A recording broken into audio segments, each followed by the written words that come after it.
Saudades, muito, muito, muito, muito, muito, muito. Quinta-feira é tão gostoso chegar na faculdade, tomar café e dar aula para vocês, depois ficar conversando com muitos de vocês. Tinha aqueles que eu já ficava papeando depois da aula. Tô querendo muito saber de vocês, tá? Saudades é muito. Eu espero que vocês vão no chat para a gente poder conversar, né?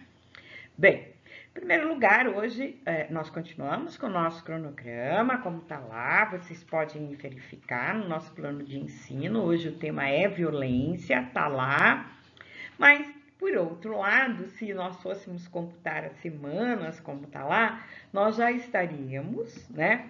Hoje, nós já estaríamos exatamente fazendo a nossa primeira avaliação processual com a matéria jornalística. Vocês viram que na semana passada vocês me preencheram exatamente, né? Vocês fizeram um fones onde eu pergunto exatamente a respeito disso, quem está com grupo, quem está sem grupo, né? Na realidade, sobre o jornal, se vocês estão encontrando, como que tá, é realmente a hora que eu estava olhando tudo isso. Dentro desse quadro, né? Dentro dessa questão, nós vamos fazer sim, nós vamos fazer na outra semana, não nessa, nós vamos fazer na outra. No chat eu vou combinar com vocês exatamente como vai acontecer, mas tenho certeza que todos vocês já estão com as matérias jornalísticas, porque elas continuam saindo, como nós conversamos na aula passada, tentei mostrar para vocês aquelas que eu tinha aqui, né, comigo, aqui, né, na minha casa, né, aqui comigo, as matérias, e percebi por vocês que isso não está tendo problema. Só não vai ser essa semana, vai ser na próxima semana e no chat a gente combina tudo bem? Tudo acontecendo, a gente não pode estressar. Uma semana depois a gente recupera, assim, não foi atraso, porque a gente praticamente não parou. É que realmente eu sempre acabo me envolvendo muito mais e vocês também se envolvem, graças a Deus, né? E tudo bem.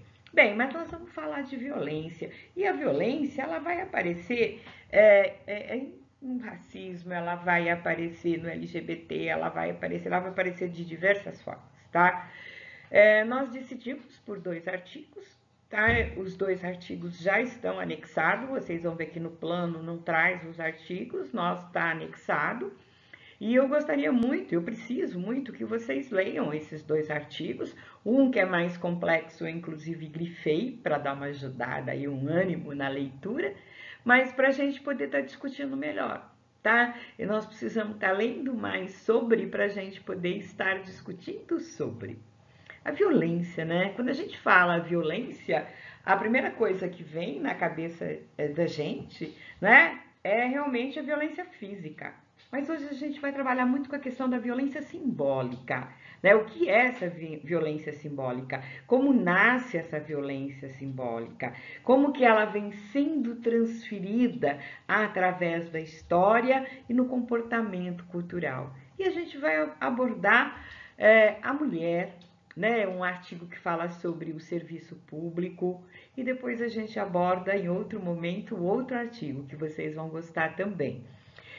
Dentro desse quadro todo, né, dessa violência, desse tipo de violência, como é que ele se mantém? Como é que ele é mantido? Como é que ele vai passando?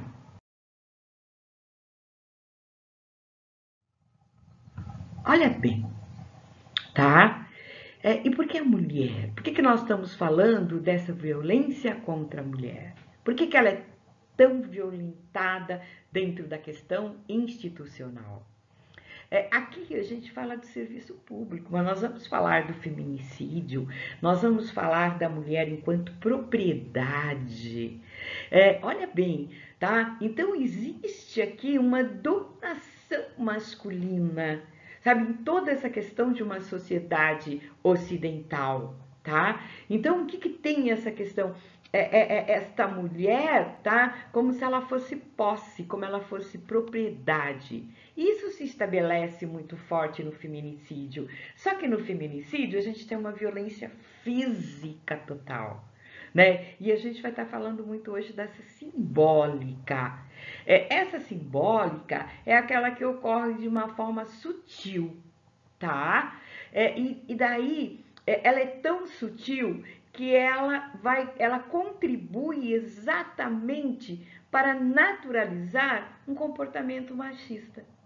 E de tão sutil que ela se torna invisível. Sabe assim, ela não é concreta, diferente de uma violência física. Sabe assim, tá ali, tá as marcas. Aqui não, é a sutileza.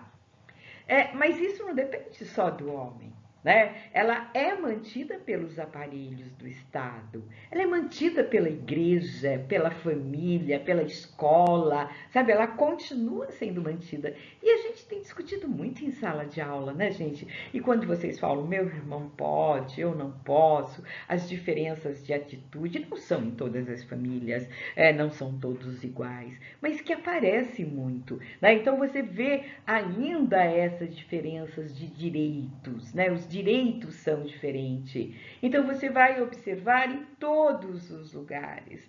Nós temos conversado muito, né? Por causa da nossa primeira aula do corpo. Aliás, gente, tá no portal, tá? A primeira aula do corpo já tá colocada, foi no e-mail também da sala, né? Então a gente falou da própria postura da mulher, né? Aquilo que a mulher não pode fazer. Então a gente vem falando dessa sutileza, né? Isso não é forma de você sentar, né? E quem é que fala isso, né? Como é que se volta isso dentro dessa sociedade? Então, observem que ela é construída a partir de algum dado, tá? E aí você tem essa violência simbólica. Interessante, não é? Uma questão histórica, uma questão cultural, né? E que ela se repete também na saúde. Né? Então, olha bem como faz parte da nossa vida. Nós estamos na saúde, né? Nós somos profissionais da saúde. Então, gente, olha bem, isso que é produzido, ela se estrutura nesse poder simbólico, tá? E aí tudo isso vai acontecendo nos valores que interferem em todos os aspectos, na forma de se relacionar, tá? Ele vai dando um viés nas expectativas também profissional. Hoje, antigamente, quando você falava em engenharia, quando você falava em medicina, quando você falava em fisioterapia, era somente homem, tá? Era estritamente. Hoje, quando você fala em cargos de empresas, ainda são homens. Quando você fala em participação política, ainda são muito mais homens.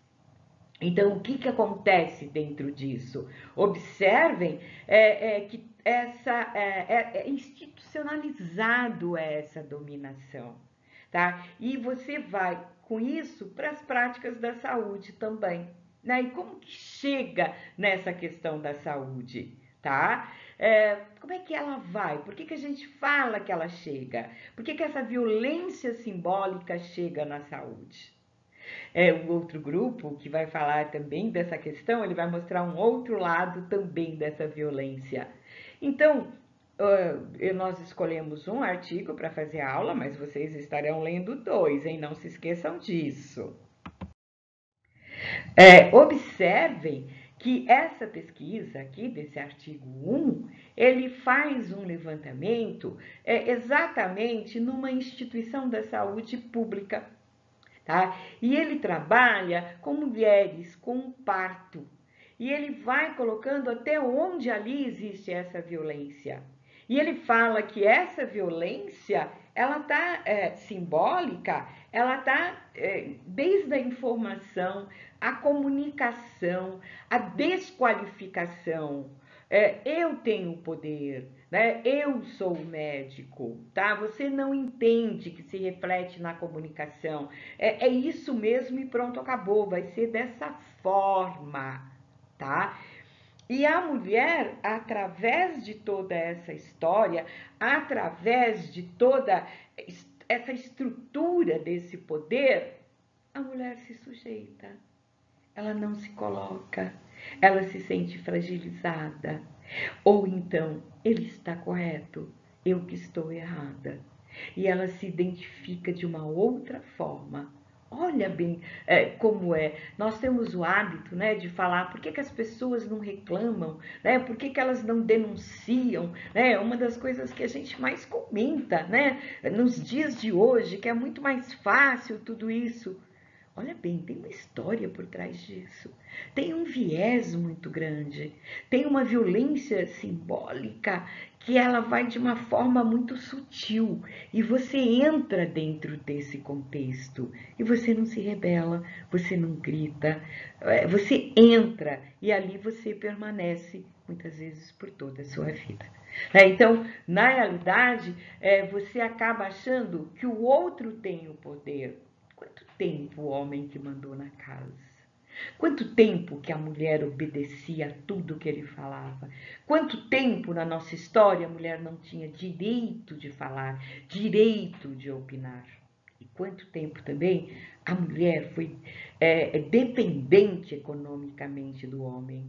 Não é uma coisa tão nova, gente. A mulher por muito tempo. E hoje nós temos mulheres totalmente dependentes.